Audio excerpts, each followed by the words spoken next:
সবাইকে স্বাগত জানাচ্ছি ফিউচার ফিট একাডেমিতে আমার শর্ট ভিডিও দেখার জন্য।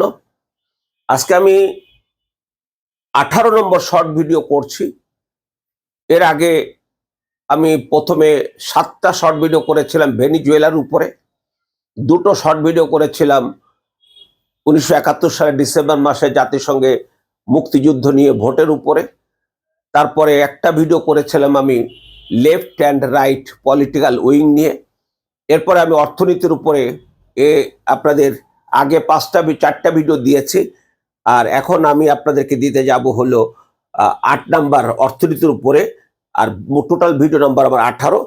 সবচেয়ে গুরুত্বপূর্ণ যে আলোচনা সেটা হচ্ছে মূল্যস্ফীতি। আপনারা শুনে থাকেন এই যে রমজান মাস, লেবুর হালি হয়েছে কোথাও 100 টাকা, কোথাও 150 টাকা, অর্থাৎ অতিমাত্রা দাম বেড়ে যায়।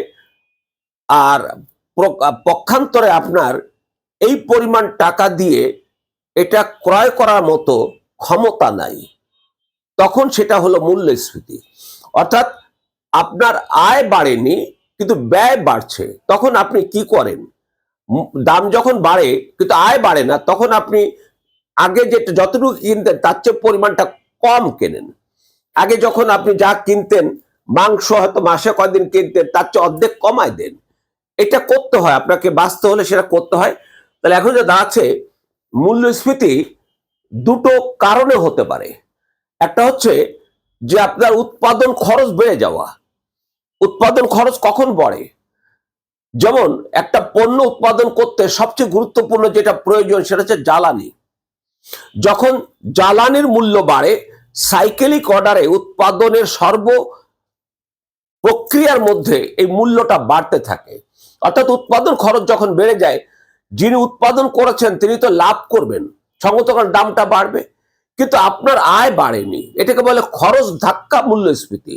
আপনার আয় বাড়লো না কিন্তু খরচের একটা প্রচন্ড ধাক্কা আসলো। যেমন এই মুহূর্তে বাংলাদেশের কথা বলছি আমরা, রিসেন্টলি বাংলাদেশের কথা বলছি যে মানুষের আয় বাড়েনি, পরিসংখ্যানে বলছে যে আয় বাড়েনি কিন্তু মূল্য বেড়েছে। যদি আয় বাড়তো তাহলে এটা হতো না। তাহলে হচ্ছে যে মূল্য বাড়ার কারণে, মানে কি বলে যে উৎপাদন খরচ বেড়ে যাওয়ার কারণে দ্রব্যের মূল্য বাড়ে, কিন্তু আপনার আয় না বাড়লে এটাকে বলে খরচ ধাক্কা মূল্যস্ফীতি।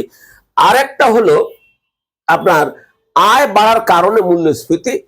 অর্থাৎ সমাজে যদি প্রতিটা মানুষের আয় বাড়ে তাহলে অটোমেটিক্যালি সমাজের দ্রব্য মূল্য বাড়বে, এবং প্রতি বছর উৎপাদন খরচও বাড়ে, প্রতি বছর একটা মানুষের আয়ও বাড়তে হয়, আয় বাড়লে মিলে যায়। এখানে যদি আপনার আয় বাড়ে তাহলে তো আপনার খরচ করতে সমস্যা নেই।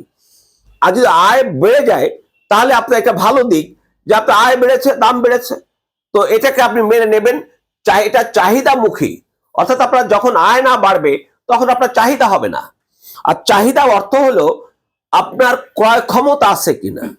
আপনি এই মুহূর্তে মনে করছেন যে আপনি 1 কেজি গরু মাংস কিনবেন বা 1 কেজি খাসি মাংস কিনবেন, আপনার পকেটে আছে 500 টাকা। এই 500 টাকা থেকে আপনি 1 কেজি খাসি মাংস কিনতে চাওয়া, এইটা চাহিদা হবে না। যদি আপনার পকেটে 2000 টাকা থাকে তখন আপনি ভাবতেই পারেন যে আমি 1100-1200 টাকা দিয়ে 1 কেজি খাসি মাংস নেব। অর্থাৎ টাকা থাকলে আপনার চাহিদা বাড়বে, টাকা না থাকলে আপনার ইচ্ছা করলেও সেটা চাহিদা হবে না। আপনার আছে চাহিদা আছে, আপনার মনে হচ্ছে এই আমার এটা দরকার, এটা দরকার আছে, কিন্তু আপনার টাকা নাই, কারণ আপনার কিনতে হলে টাকা লাগবে। যদি টাকা না থাকে সেক্ষেত্রে চাহিদা হবে না। আপনি একটা গাড়ি কিনবেন, আপনার কাছে 2 লক্ষ টাকা আছে, আপনি 30 লক্ষ টাকা দিয়ে গাড়ি কেনার জন্য শোরুমে ঢুকায় গেলেন, এটা আপনাকে পাগল ছাড়া মানুষ অন্য কিছু বলবে না। আপনি নিজেকেই নিজে বলবেন আমি কি পাগল হয়ে গেছি নাকি। অর্থাৎ আপনার কাছে টাকা নেই, সেটা গাড়ির চাহিদা আপনার হবে না। গাড়ির চাহিদা তারই হবে যার ওই গাড়ির দামের চেয়ে কয়েক গুণ বেশি টাকা তার আছে, কারণ গাড়িতে আবার খরচও আছে, অনেক কিছু করতে, অনেক ঝামেলা আছে, অনেক কিছু আছে। তাহলে হচ্ছে যে আয়ের সাথে ব্যয় বাড়ে। তা আয় যদি বেড়ে যায় ব্যয় বাড়াতে আমাদের অসুবিধা নেই, সেটা হচ্ছে একটা বিষয়। এরপরে আসুন আমরা চলে আসি, এটা আপনারা দেখবেন মনোযোগ সহকারে। আশা করি ভালো লাগলে শেয়ার করবেন আর ফলো দেবেন। ধন্যবাদ সবাইকে।